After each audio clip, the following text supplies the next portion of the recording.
Greenland पर America का झंडा लहरा रहा है। What is Greenland? क्यों ग्रीनलैंड? क्या ग्रीनलैंड? किस लिए इतनी हाउ है? कुछ तो है जिसकी पर्दादारी है, पे वो तो बात करें, फिर बताते हैं अमेरिका ने क्या। तो आखिर में बताऊंगा अमेरिका के क्या इरादे हैं। क्या आज 2026 में चंगेज खान की शक्ल में ट्रंप दुनिया को फतह करने निकले? अमेरिका कोई नई चीज़ नहीं कर रहा, ये वही कर रहा है जो पुतिन ने यूक्रेन के साथ किया, जो गजा के साथ नेतन्याहू ने किया, और जो चाइना ताइवान के साथ करने जा रहा है। ये ट्रंप के लिए कहा था, मैं सबका खाऊं, जो मेरा खाए वो अंधा हो जाए। ईरान के अंदर जो हम देख रहे थे 2 हफ्ते पहले प्रोटेस्ट स्टार्ट हुए, CIA और मोसाद के लोग जो हैं वो उन मुजाहिरीन में घुस गए, मसाजिद को जला दिया गया। उन्होंने जो ऐलान किया था कि हम फांसी नहीं देंगे 800 लोगों को, उन्होंने तो आज फिर ऐलान करके हम दे देंगे फांसी। मलाला ने भी एक बयान बीच में दाग दिया अपना, तो एजुकेशन फॉर ईरानी वुमन, उस बेचारी को किसी ने ये नहीं बताया औरतों की लिटरेसी रेट इज 85।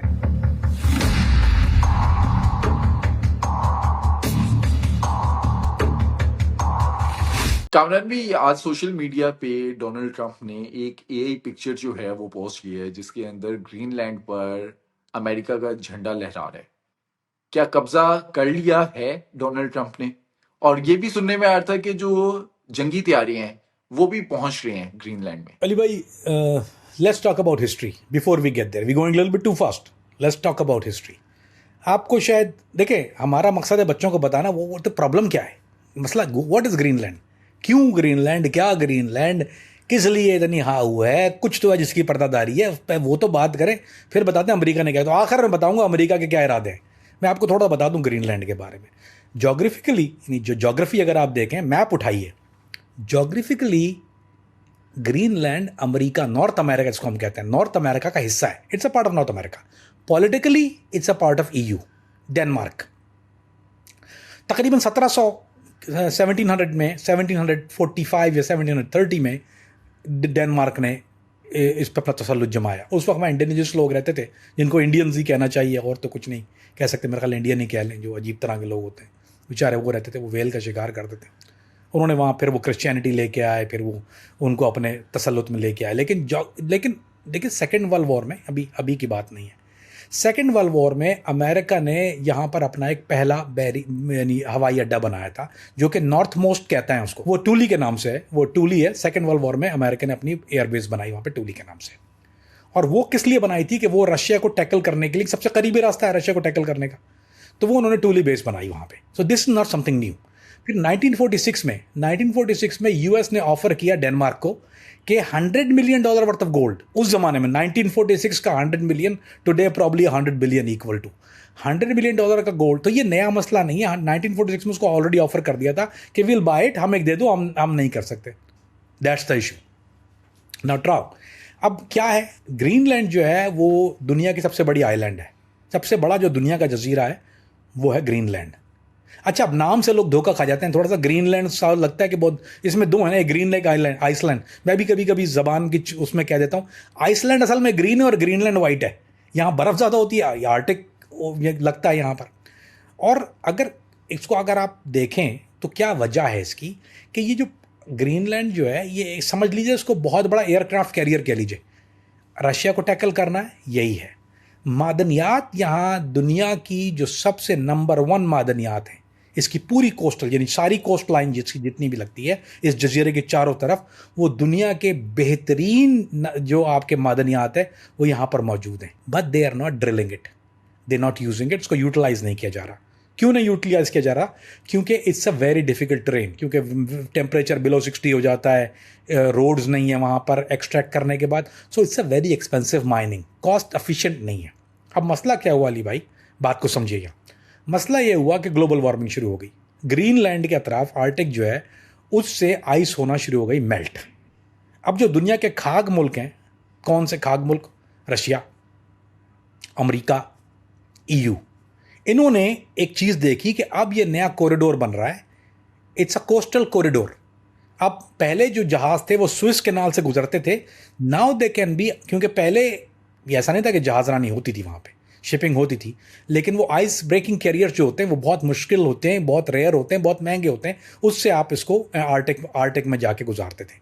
अब मसला ये हुआ कि जब से आइस ब्रेक होना शुरू हुई, जब आइस मेल्ट होना शुरू हुई, तो now there is a new passage way जो कि स्विस कैनाल से ज़्यादा अफेक्टिव है। सो नाउ 3 पैसेजवे वहां पर बनते हैं जो कि यूरोप, अमेरिका और रशिया को एशिया से मिला दे, यानी आर्टिक को एंटार्क्टिक से मिला दे, आर्टिक को एंटार्क्टिक से। ये वही पैसेजवे है अली भाई जहां पर रशियन जो आबदोजें हैं, जो सबमरीन्स हैं, वो भी आर्टिक से गुजरती हैं और एंटार्क्टिक में जाती हैं, एंटार्क्टिक ओशन में। ये वो पैसेजवे है। तो अमेरिका के लिए इट्स अ बिगेस्ट डेंजर। क्यों? क्योंकि उसको वो पैसेज कंट्रोल करना है। वो पैसेज पहले इतना मुश्किल था क्योंकि वहाँ बर्फ़ होती थी, अब आइस मेल्ट होना शुरू हुई, नाउ दे वांट इट। दूसरी बात, अमेरिका की इकॉनमी होना शुरू हुई अपसाइड डाउन। अब उसकी नज़र उस मादनियात पे है।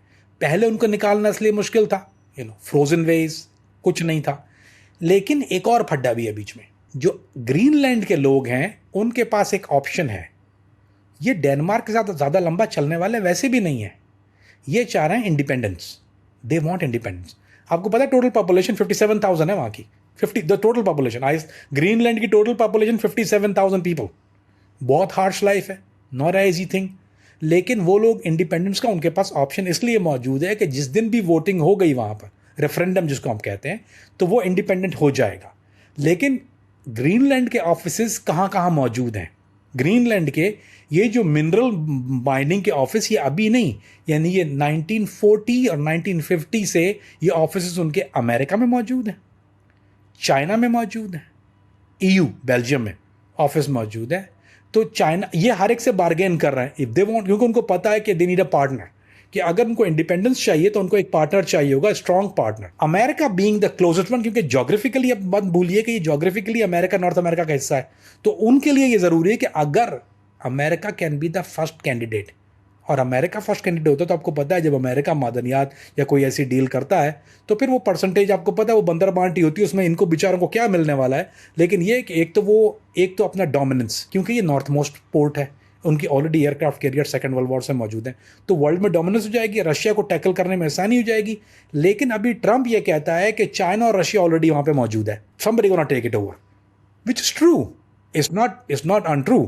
जो देखें, अमेरिका कोई नई चीज़ नहीं कर रहा, ये वही कर रहा है जो पुतिन ने यूक्रेन के साथ किया, जो गज़ा के साथ नेतन्याहू ने किया, और जो चाइना ताइवान के साथ करने जा रहा है। This is the same pattern, they want to take over, world dominance की तरफ जा रही है, कॉलोनाइज की तरफ जा रही है, and now he is trying to take over that valuable piece of land जो कि जोग्राफिकली और वसाइल से माला माल। इनका जो main bread and butter as we speak is fishing. आपको पता है इनकी मेन ट्रेड भी फिशिंग है, लेकिन वो पूरा सेल्फ सफिशिएंट नहीं है। 5 मिलियन पता नहीं क्या कुछ ऐसा होता है, 5 मिलियन यूरो शायद इनकी ग्रांट जो है वो डेनमार्क से आती है as we speak. I could be wrong on that, but give और टेक 5 मिलियन अ मंथ का कुछ होता है एक्सपेंस, जो कि डेनमार्क, क्योंकि इसकी सेकंड अंडर डेनमार्क है, तो उसको भरना पड़ता है, which they doing it happily, क्योंकि उनको पता है कि some point of time this cow gonna pay off, ये किसी दिन पे ऑफ तो करेगा। तो अब जहाँ तक ट्रंप चाचा की बात है, तो अब उनको चाहिए ये डोमिनेंस। अब वो रोज़ाना एक हवा उठाता है कि मैं जो हूँ यूँ खा जाऊँगा। अब मसला ये हुआ कि यहाँ पर होंगे जंगी मशक़ें शुरू, जंगी मशक़ें हो रही हैं अभी वहाँ पे, देयर प्लेन्स, ईयू में नेटो प्लेन जो है वो वहाँ फ्लाई कर रहे हैं, सब ने अपना अपना सामान भेजा। ओनली पर्सन पता है किसने नहीं भेजा है? लंदन। यूके वालों ने सिर्फ एक फौजी भेजा, सब biggest joke of the century, सब ने अपनी फौजी भेजी, इंग्लैंड की तरफ से एक फौजी गया खाली वहाँ पर, वही दिफा करेगा इनका। तो अब चाचा को चाहिए, can he take it? Possibly no, it's not that simple. Is gonna try to create a blackmail, is try to create a bargain. लेकिन अली भाई, it's not that simple. It's not Ukraine, it's not Taiwan, it's NATO, और America खुद NATO का हिस्सा है। So how can he go against NATO? मेरा नहीं ख्याल। अच्छा, if he wants to go, hypothetically speaking, let's say for sake of argument, if he wants to go and take it over, can they stop him? Again, the answer is no. Is he going to do that? The answer is no. Kamran भी, और ये partner बनकर रहेगा या जम कर लेगा उसे? पार्टनर वार्टनर नहीं है, नहीं मेरा है भाई। अली भाई, एक उर्दू में मुहावरा है, ये मेरा ख्याल है ट्रंप के लिए कहा गया था, ये ट्रंप के लिए कहा गया था, मैं सबका खाऊं जो मेरा खाए वो अंधा हो जाए। ये ट्रंप के लिए कहा था, मैं सबका खाऊं जो मेरा खाए वो अंधा हो जाए। ये सबका खा जाता है और जो इसका खाता है वो अंधा हो जाता है। भाई, ये पार्टनर वार्टनर नहीं है। उसने ये नहीं कहा कि एज अ पार्टनरशिप, ये उसको माइनिंग राइट्स नहीं चाहिए, माइनिंग राइट्स उसके पास हैं ऑलरेडी।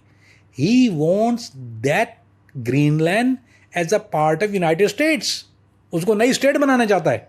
इसने ये नहीं कहा मुझे पार्टनरशिप चाहिए, तसल्लुत चाहिए, ग्रांट्स चाहिए, वो तो बिक जाती। They would have easily have it give it to him, but he wanted the dominance. He wanted the part of United States of America. नहीं, वो हमारे मुल्क का ही है, मुल्क का निज़ाम है ये. कामरान भाई एक बात मुझे समझाएं, अगर ईरान या कोई भी कंट्री इसराइल पर हमला करती है तो अमेरिका सामने खड़ा हो जाता है, रास्ते में दीवार बन जाता है। लेकिन जब अमेरिका वेनेजुएला पर हमला करता है, ग्रीनलैंड को कंट्रोल करने की, कब्जा करने की कोशिश कर रहा है, तो जो नेबरिंग कंट्री है उसके दफा में, उसको डिफेंड करने में, उसको बचाने में हेल्प क्यों नहीं करती? अली भाई हेल्प कहाँ से करेगी? वो आपने देखा जहाँ हेल्प करने की बात होती है उसने अभी मार दिया ना, 12 मुल्कों पे एम्बार्गो कर दिया उसने, अभी 12 मुल्कों पे. जहाँ इकोनॉमिकल वॉरफेयर है वो कहता है तुम्हें मैं कंगाल कर दूंगा, यू गोना बी बैंकरप्ट कर देगा. America have the power to bankrupt biggest nations of the world. अभी जो जितनी बड़ी बड़ी ताकत उनको बैंकरप्ट करने की कैपेसिटी है इसमें, और उसको कुछ करने की ज़रूरत नहीं है. All you to do slap some embargo. सबसे ज़्यादा खपत वहाँ पर होती है, सबसे ज़्यादा एक्सपेंसिव सामान वहाँ जाता है, सबसे ज़्यादा माल की खपत वहाँ. आपकी इंपोर्ट बंद कर दे, आपकी एक्सपोर्ट ख़राब कर दे, क्या होगा? So he have the power to change the geography. He have done it. Arab spring को कौन सी आवाज़ उठी है, कहाँ हुआ? अरब स्प्रिंग दुनिया का नक्शा बदल दिया, बदला गया. What happen? Nothing happen. So he can change lot of things in this world with the dominance of power. और यही है अली भाई, जब वो कहते हैं कि जब वो राजा पोरस ने जो हमला किया था उसके हाथी, तो वो ताकत के नशे में चूर हुए थे ना. तो यही मामला, ये ताकत के नशे में चूर अंधा हाथी है. ये रोंद भी देता है, काट भी देता है, इसको कुछ कहने वाला कोई है नहीं दुनिया में. Who gonna against? कौन खड़ा होगा? पाकिस्तान खड़ा होगा इसके अगेंस्ट?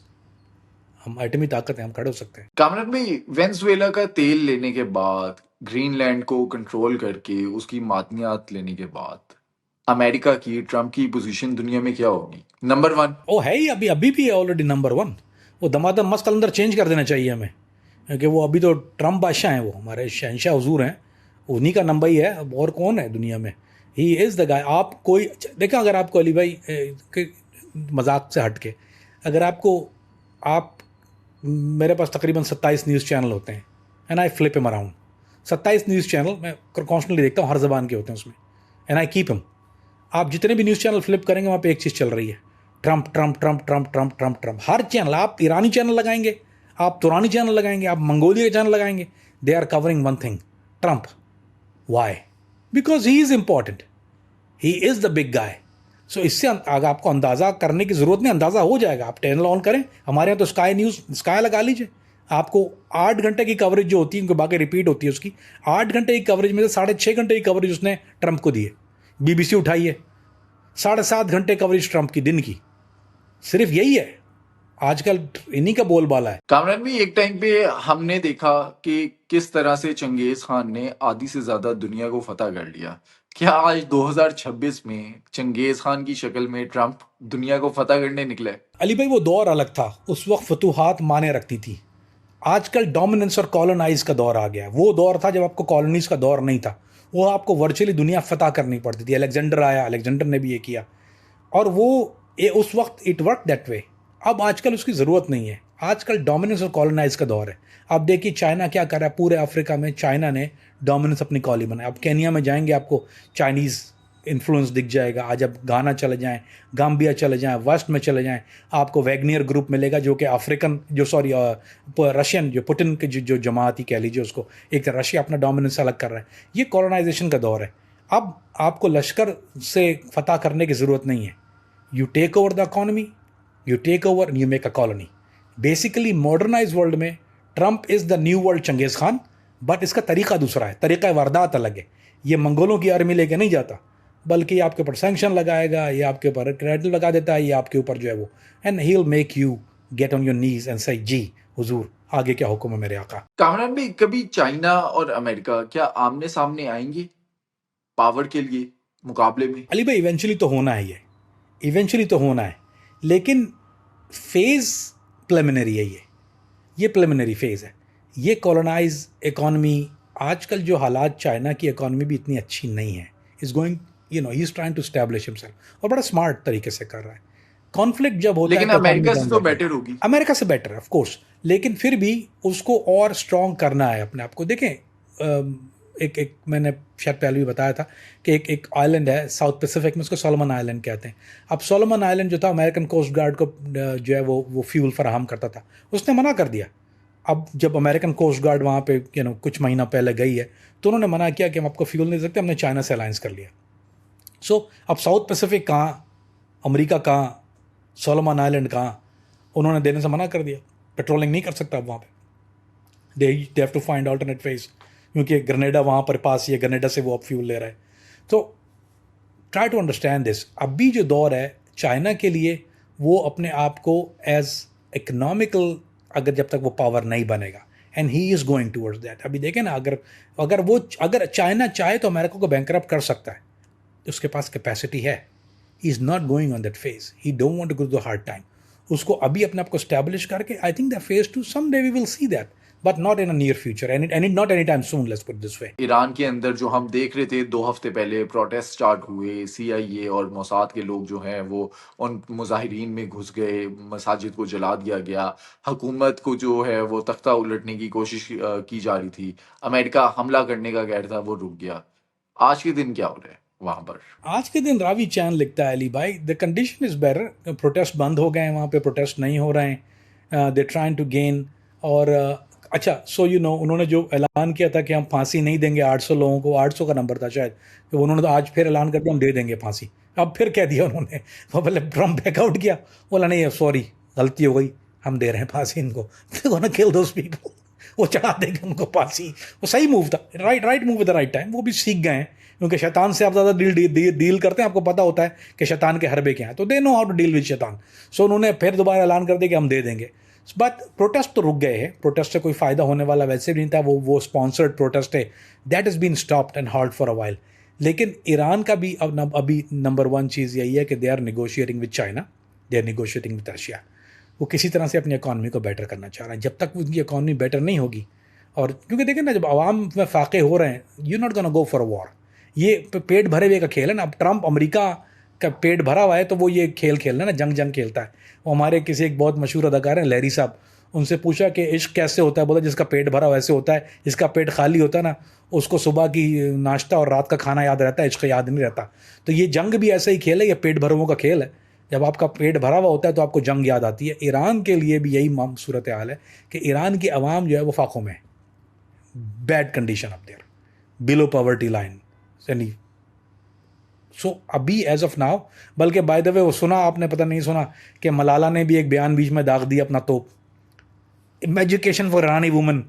आपने सुना ही है, ईरान, मलाला ने क्या दी ईरान, उस बेचारी को किसी ने ये नहीं बताया कि ईरान में औरतों की लिटरेसी जो है, अगर आप स्टैटिस्टिक नंबर्स देख लें तो 85% है औरतों की लिटरेसी रेट इज़ 85. उस बेचारे ने बीच में अपना भी रॉकेट दाग दिया, क्योंकि अब्बू ने कहा होगा दागने को. तो मलाला बीबी ने भी अपना एक मंजन बेचने की कोशिश की, बीच में बिका नहीं. 85% लिटरेसी रेट है वहाँ औरतों का. तो तालीम याफ्ता औरतें हैं वहाँ की, माशाअल्लाह. तो बट इट्स गोइंग ऑन. तो जब तक उनकी इकॉनमी बेटर नहीं होती, अली भाई, there is nothing could happen. यानी ये जंग वाले बादल तो मेरा नहीं ख्याल के वहाँ आएंगे अभी. कामरान भाई, जो इकॉनमी के हालात हैं ईरान की, जिम्मेदार आप किसको समझते हैं? Supreme leader? अली भाई, इसमें government policies of course, embargo से गुजर रहा है, शदीद एम्बार्गो, अभी से नहीं, कहाँ का एम्बार्गो है. ऑल्दो ऑयल प्रोड्यूसिंग कंट्री है, ऑयल बेच नहीं सकता, देयर इज़ अ प्रॉब्लम. और जब होता क्या है, सो यू अंडरस्टैंड, आपके बच्चों को ये बात समझ में आनी चाहिए कि oil producing country can be. अब Nigeria is also oil producing country है. नाइजेरिया बहुत बड़ा ऑयल प्रोड्यूसर है, वेनेजुएला नंबर 1. लेकिन वहाँ के आवाम के हालात आपको पता है ख़राब थे, क्योंकि वेनेजुएला के साथ भी यही प्रॉब्लम था, एम्बार्गो था उसके ऊपर. जब मसला ये होता है कि जब आप पे एम्बार्गो होता है तो आपको वही चीज़ जो आप 1 रुपए की निकाल रहे हैं वो 4 आने में बिकती है. और वो 4 आने जो हैं, अब उसमें से ये दिखना चाहिए कि 4 आने में से कितना जो है वो आवाम के ऊपर लगता है. अब जहाँ करप्शन होती है, फिर वो 4 आने में से 5 पैसे वो नज़र भी नहीं आते, आटे में नमक के बराबर है. So that's a problem. So Iran में कुछ पॉलिसीज़, अब गलत और सही मैं फ़ैसला करने वाला उसका नहीं हूँ, क्योंकि ईरान का जो नज़रिया है अब वो किसी आगे घुटने नहीं टेकते. And hats off to them, they don't. तो उनको इन सख्त हालात से गुजरना पड़ेगा. अगर वो अपनी पॉलिसीज़ को चेंज कर लें और डेमोक्रेसी की तरफ आ जाएं, तो जैसा जो निज़ाम वेस्ट चाहता है वहाँ पे, जो कि नहीं आना चाहिए, मैं नहीं कहता कि ऐसा होना चाहिए. So their economic crisis can be little bit strengthen out, कुछ थोड़ा सा बेहतर हो सकता है. सो सिर्फ आप इस्लामिक रजीम, उनकी policies that plays a big role in their economy. लेकिन अली भाई हमारी कौन सी पॉलिसीज़ ख़राब हैं? हमारे यहाँ क्यों फाके हैं? हमारे यहाँ भी तो है ना फाके. हमारी कौन सी इकॉनमी बेहतर है? तो हमारी भी तो हमारे यहाँ करप्शन ज़्यादा है, ये कह लीजिए ना. हमारे पास लेकिन वसाइल नहीं है ना कामरान भाई. ईरान में जितने वसाइल हैं, और लेकिन शाह ईरान के दौर में भी जो अवाम है उसके हालात अच्छे तो नहीं थे. क्योंकि टूरिज्म था वहाँ पे उस दौर में. टूरिज्म बेस्ड इकॉनमी थी. वो ऑयल पे इतना रिलाय नहीं करते, वो टूरिज्म पे ज़्यादा रिलाय करते थे उस ज़माने में. वो पेरिस था उस ज़माने में, पेरिस द मिडल ईस्ट कहलाता था. तो that was a different era. Hippie trail थी वो. That was a hippie trail, used to be a hippie trail. वो पाकिस्तान तक आते थे, बल्कि अफगानिस्तान, पाकिस्तान, पेशावर, पूरा हिपी ट्रेल बसें चलती थी वो. That was a era 70s.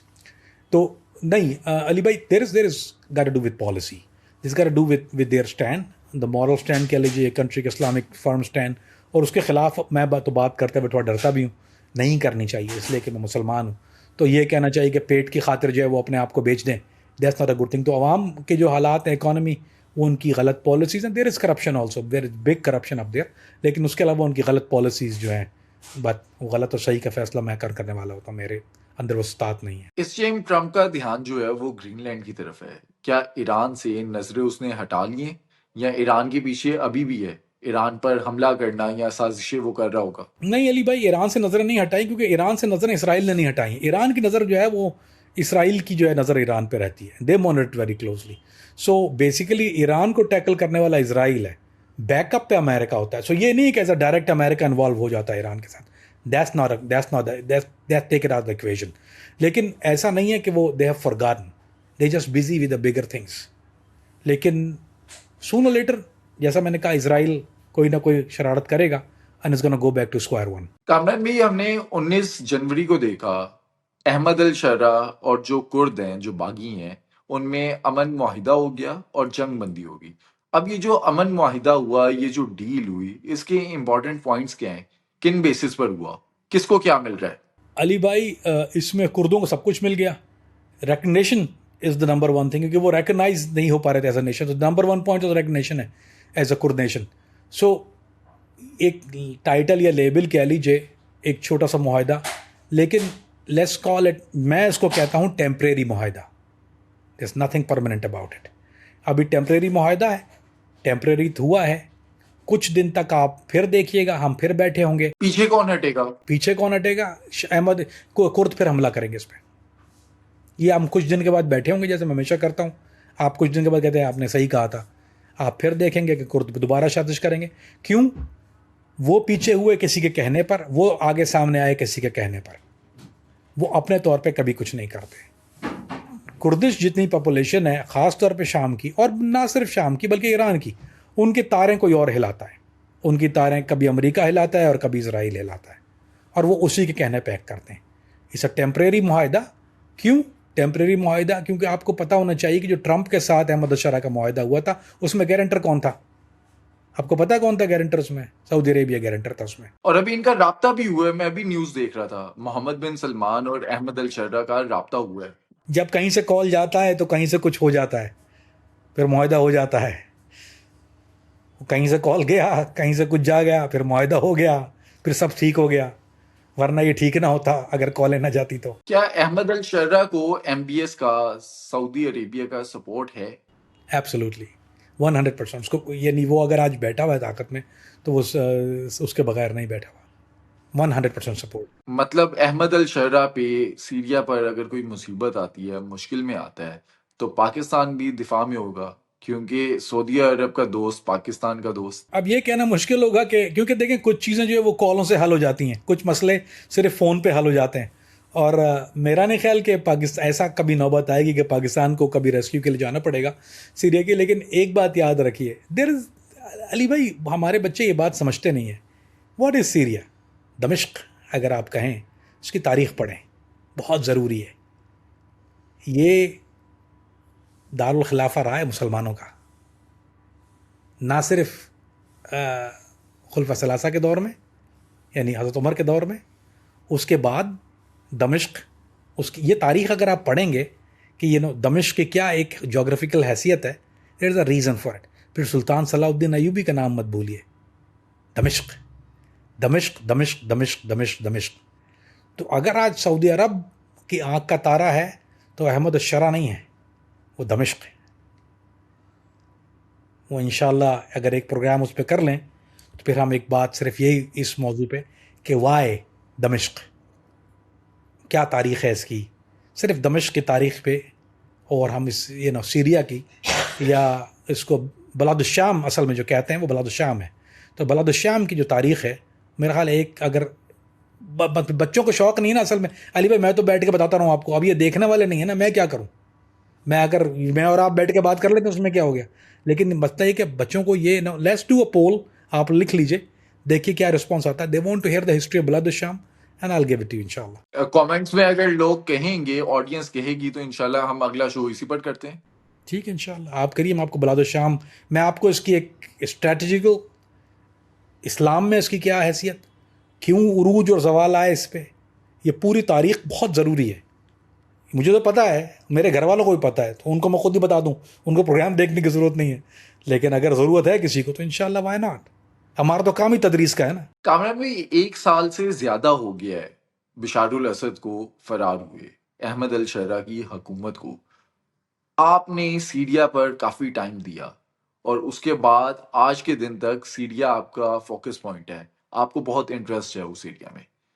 क्या चेंजेस आई हैं, क्या तब्दीलियाँ आई हैं, क्या हालात बेहतर हुए अहमद अल-शरा के होते हुए? अली भाई, ये कुछ ऐसे मुल्क है दुनिया में जिससे मुझे इश्क है, यानी इश्क कहते हैं ना, मुझे सीरिया एक ऐसा मुल्क है जिससे मुझे इश्क है। जितना मुझे वहाँ के जैतून, अभी भी हम लोग जैतून जो लेके आए, अभी मेरी बीवी जैतून लेके आई है, तो मैं दुनिया भर के जैतून मिलते हैं यहाँ पे, मैं ख़ास सूरी जैतून निकलवाता हूँ, उसकी अलग ही बात है। सूरी जैतून ग्रिल, ओहो बेहतरीन, वहाँ मैं नाश्ता करता हूँ जैतूनों का। मैं बाग, मेरा घर भी बागों के दरमियान था, जैतून के बाग के दरमियान रहता था मैं, तो वो सुबह कच्चे जैतून नमक और रोटी के साथ मेरा सुबह का नाश्ता होता था। जैतून, अली भाई, एक एक एक अजीब जगह है, एक अजीब माहौल है, मैं लफ्ज़ों में बयान नहीं कर सकता। लेकिन एक जो दिल की एक कैफियत होती है ना, बहुत सी जगह मैं जाता हूँ, थाईलैंड में बड़ी अच्छी कैफियत होती है जिस्म की, मसाज करवा के, वो एक अलग कैफियत है। सूर्य जब आप शाम के अंदर जब आप एंटर होते हैं तो आपकी दिल की कैफियत एक अजीब हो जाती है। It's a promise land. हादीस को मत भूलिए कि कि अगर जब ऐलान हो जाए तो क्रॉल करके भी तो गो टू सीरिया, शाम पहुँचो, अगर शाम ना पहुँच सको तो यमन चले जाओ। तारीख़, there is a history behind it.